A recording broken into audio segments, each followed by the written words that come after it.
What's going on, everybody? Welcome back, and we're going to talk about the Gen 5 Overwatch Precision Trigger right there. So Overwatch obviously is one of those companies that you paid attention to my channel, you know I absolutely enjoy their triggers. A couple different reasons for that. One, they have managed to get a very consistent hard wall for me, and they've managed to take out the maximum amount of pre-travel without getting so aggressive that the trigger becomes unsafe. So there's the pre-travel reduction, hard wall, break, good short reset. So definitely something that I enjoy when it comes to the triggers is that that hard wall, that short reset, and then that take up. Now, for some odd reason on the Gen 5s, what I noticed is it seems to be that there's a little bit more take up reduced out of that as compared to like the Gen 3 or the Gen 4s.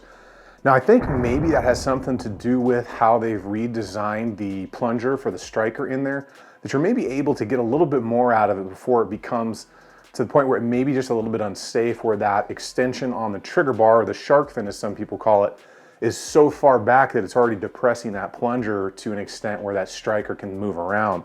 So definitely awesome. And then, I mean, to me, their triggers just flat out look, you know, some of the best. And this is my Gen 5 17, guys, that gray trigger and that red shoe safety. And that's just kind of a really good looking color, really clean looking color. And it fits this overall very well because this is a pretty much a stock setup here. It's a work piece. So I don't do anything crazy to this one because I can't. Now, one of the great things about Overwatch, guys, and I've said this before, is their triggers are designed for duty use. And I know for a fact several law enforcement agencies and some other agencies have approved the Overwatch triggers for duty use. And that's pretty cool. That's a pretty good thing to be able to say about something you've produced, because not everybody is willing to take on aftermarket parts when it comes to a firearm that's going to be put out there for work use. But again, that kind of goes to show you the engineering and the safety that their trigger system actually has. So we want to get into this thing. We're going to check it all out. I'm going to kind of show you the difference in here, just a little bit between the Gen 5, Gen 4 stuff. I can't show you the install, guys. You know that YouTube doesn't allow that stuff anymore. So the other thing about the Overwatch setup is the NP3 trigger bar. So a lot of companies out there make triggers, do trigger bars, and they kind of polish them, or they don't polish them at all, like some companies. Overwatch actually goes the extra step of NP3 plating their trigger bars, which is pretty cool, because if you don't know what NP3 is, you know, it's basically a metal hardener, a coating that goes on the metal. Very good at lubricity, very good at corrosion resistance, and it's pretty overall a very easy coating to clean off. I've got entire slides done in MP3. I had an entirely AR that was coated in MP3, the lower receiver, upper receiver, the handguard, everything. Very, very easy to clean for one thing, but it's overall just a great coating. And luckily, Robar is local to me, so I need something done, I can just drop it off over there and they do it. So we're gonna go ahead and get into this Gen 5 Overwatch Precision Trigger and check it out right now. All right, people, let's talk about the Gen 5 Overwatch trigger. So you guys know I am just a big fan of Overwatch Precision. I think they really do make one of the nicest looking and best functioning triggers out there. So give you guys just a really nice up close look at this.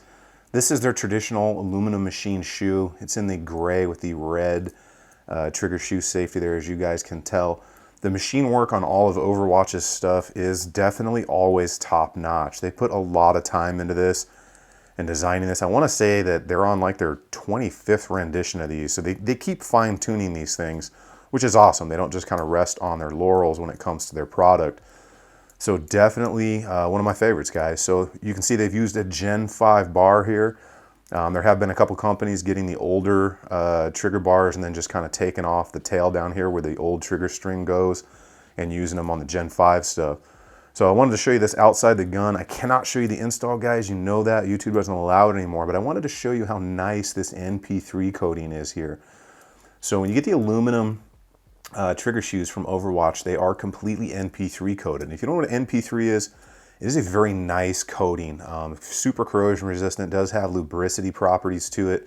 And overall, it's just very, very nice. And it keeps this really nice appearance to it. And you can see, you know, you get a little bit of wear mark in it, but that's actually not wearing through the coating. That's just kind of almost changing the color of it a little bit. I have whole Glock pistols done in this. I've had AR parts done in the MP3 stuff before, and it is just a great product. So I'm going to go ahead and get this, in the Gen 5 17 here. Can't show you the install. So we're gonna go ahead and come back once this is in here and we'll do pull tests and kind of show you what this guy looks like in the frame. All right, guys? Boom. So there it is, everybody. Take a good look at that thing. So that is just a nice looking trigger shoe.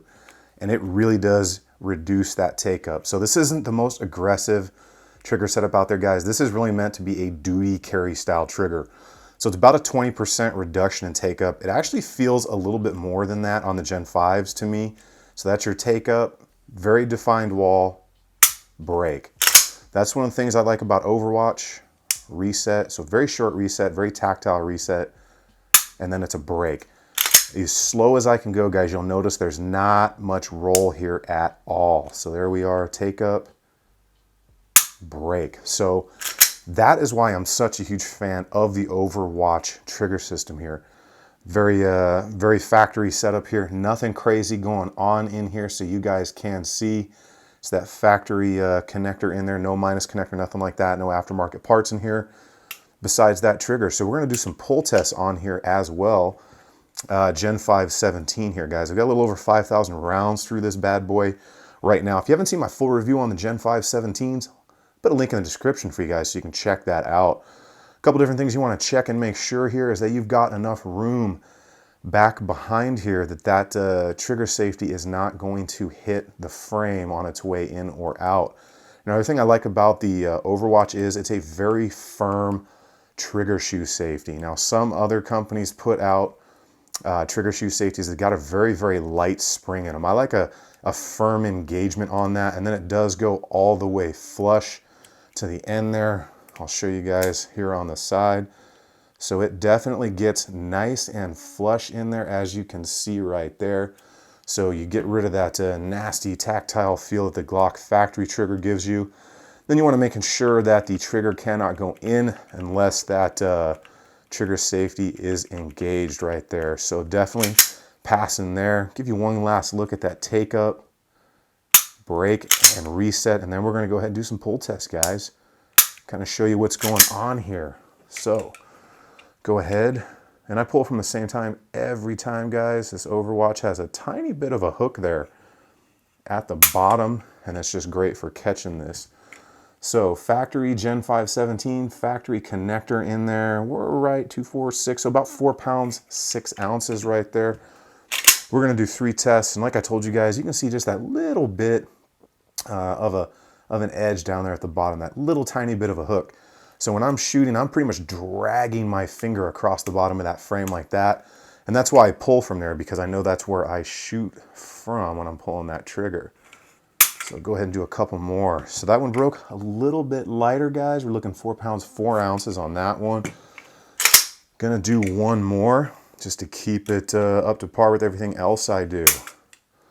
So right there, I think I over pulled just a tiny bit because that went up to about 4 and 8 ounces. We're gonna do one more just because I think I over pulled that one, guys. Check our consistency here. Right there. So yeah, there we are, back down at 4 pounds and 4 ounces right there, which is pretty dang good for a factory connector in here. And all, guys, you know, this is definitely one of my favorite triggers. Great reduction in take up, still completely factory safe in there. It looks good in the gun. We're gonna go ahead, we'll get back up in the chair, and we're gonna finish this out on the Gen 5 Overwatch Precision trigger system. Clean and consistent, guys, and that's really how Overwatch does pretty much everything that they put out. Like you guys saw up close, very nicely MP3 coated bar. I definitely like the look of the Overwatch Precision setup, and then that feel. So we all know that that feel right there on that trigger shoe with that safety that goes all the way down and that flat face is what a lot of people are looking for. And that does make quite a bit of difference from going from the factory trigger to just one like this, which is definitely not the most aggressive, but it's taken out, they say, around 20% of that pre-travel, and it's still considered duty safe. And I know that them and a couple of other companies do some pretty crazy drop testing and other things to ensure that their triggers are safe. Some other companies have gotten around, you know, almost defeating certain safeties by extending drop ledges or scalloping out that vertical extension of the trigger bar. And all of those things can cause problems depending on the gun, because Glocks have a range of tolerances. And that range of tolerances, you get the certain group of parts in there and you can run into issues, whether it's between this trigger block, this connector, and this trigger bar may cause an issue. And then one of those pieces may work just fine in another frame. And I've run into that myself. If you are on a budget, they do have their polymer version of this, the PolyDat. I want to say it's still 59 bucks as of posting this video. That is pretty much unbeatable for getting a consistently hard wall trigger like this that looks this good. It is polymer based, so it's not machined aluminum, but that price point is very difficult to beat. This one is going to be more along the lines of the Apex and those, where it's right around, you can usually find them for that 120. Sometimes you get them on sale and you get them right around 100 bucks. But that's where they are going to be, just because the amount of machine work in here, that additional NP3 coating that they put on there, and then just the engineering that goes into them. Overwatch is not one of those companies that makes a part and kind of is done with it. I know they have continually re-engineered things in here just to the slightest degree. So that is definitely a lot of work when it comes into engineering a part and then making that part and wasting parts going into it and testing. That's a lot of stuff that goes on. So definitely quality stuff here, guys. I hope you appreciated that and that this helped you guys out. And if you like the content here, go ahead and hit that subscribe button for me. Maybe smash that bell a little bit. You can get those notifications when the new videos drop. If you like the content, give it that big thumbs up. If you don't like learning about these Overwatch triggers, guys, I really just don't know what to tell you at this point, but go ahead and subscribe anyways. Either way, guys, I appreciate your time here today. I know it's valuable to you. It's definitely valuable to me. Stay safe, stay ready, guys. Get out on the range, have some fun, and I will see you guys on the next one.